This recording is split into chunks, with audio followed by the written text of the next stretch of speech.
Moving into the arena now is the MEC 2659 RT.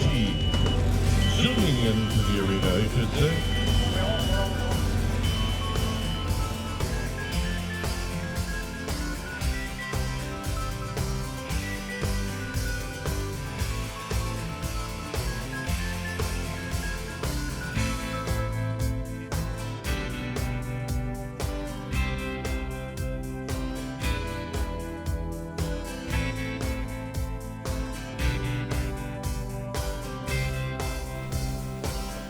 I'm Joe Mason. I'm here with Steve Gooding, Jack Harwood up here, and David White, the president of MEC over here. What you're looking at is a 2659. Can everybody hear me okay? We're good?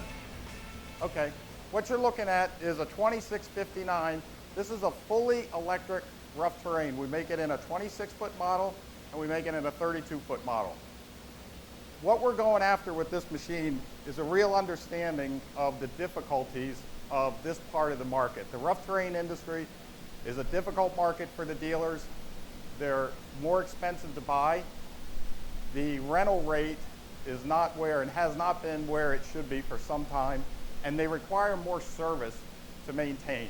So we looked at all these dynamics that are troubling this market, and we also looked at how the electric slab market progressed. And I was in the industry when all we had was a 20-footer, and then we came up with the little mini 19s, and they really took off. And well, today you look around us and we have all these little compact, small units, and they are wildly successful. They're really easy to use. You just step into the unit. It's a very compact system. So we thought, well, why can't we bring something like that to the marketplace in the rough terrain? One, it would help us to bring our costs down. Two, it helps us as a very small, compact, maneuverable machine. So we have big, full-size rough terrains. Today we have mid-size.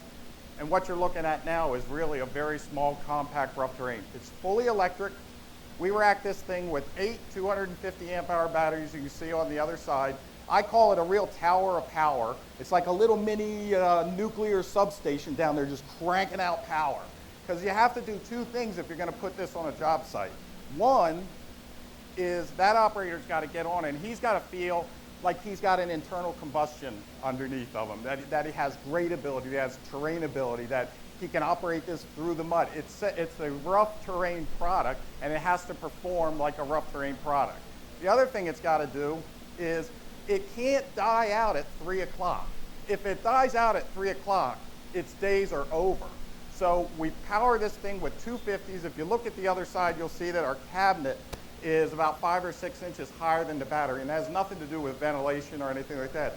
What it has to do with is if you want, you can put 375s in this thing. It'll last 3 days on a single charge. This will almost go through 2 full days of work before it needs to be charged. You can get it with an onboard generator.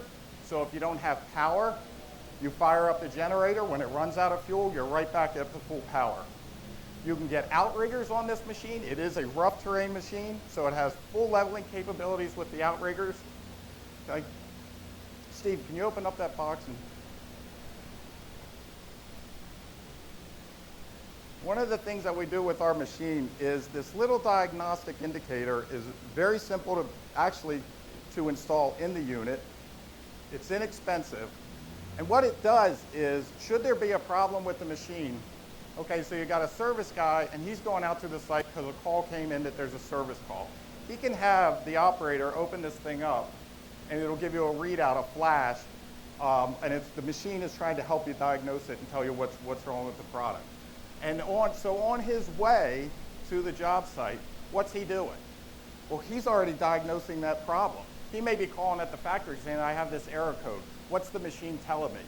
You know? So he's already fixing the problem while he's en route to the machine. So what have we really done with this? Well, one is we have the lowest price point in our industry for a rough terrain product. Two, we've given you a product with rough terrain, non-marked tires, fully electric. This guy goes anywhere on the job site. So he's out there in this, and then when they pour that, he stays out. He doesn't come back and sit in the fence inside, all bummed that he's not at the job site. He stays on the job site. And then 3 or 4, it's simple. This guy isn't going to make a service call to say, I think I have a starter problem. I think the choke is stuck again. This guy isn't making a phone call to say, I think the starter's fried. So the RT industry requires service, more service than a 19. Our guy doesn't require that service and has a whole lot more in common with the maintenance and the service of a 19 than it does for an IC-powered type machine. So then, at the very end, when we came out, we developed this product, we had this room left on the side. And we thought, well, what can we do? Rather than shrink a platform down inside the width of the machine and make it more difficult to work off the side, for the first time in the industry, what we've given the operator is you have panel loading here, up to 250 pounds on this tray, so it's approved loading. I mean, how many times do you go out to a job site and you see somebody that they manufactured themselves to hold product on the outside of the platform? A lot more than once. So here we've given them approved loading, 250 pounds, what we call like a sheet gate or a panel loader. And then we thought, well, what can we do to help out a fire sprinkler guy or an electrician or a mechanical guy? How much of this is going to come into play for them? Well, the truth is probably not too much, but this will. So what we have up here is we call this pipe racking loading, and you can put 250 pounds of pipe up here. So for the 30 years that fire sprinkler guys have been manufacturing something on the side of a lift to hold all this material, what we've done for them is we've given it to them as an approved loading device.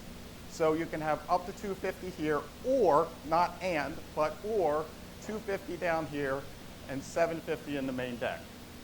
It's a great machine. Did I miss anything?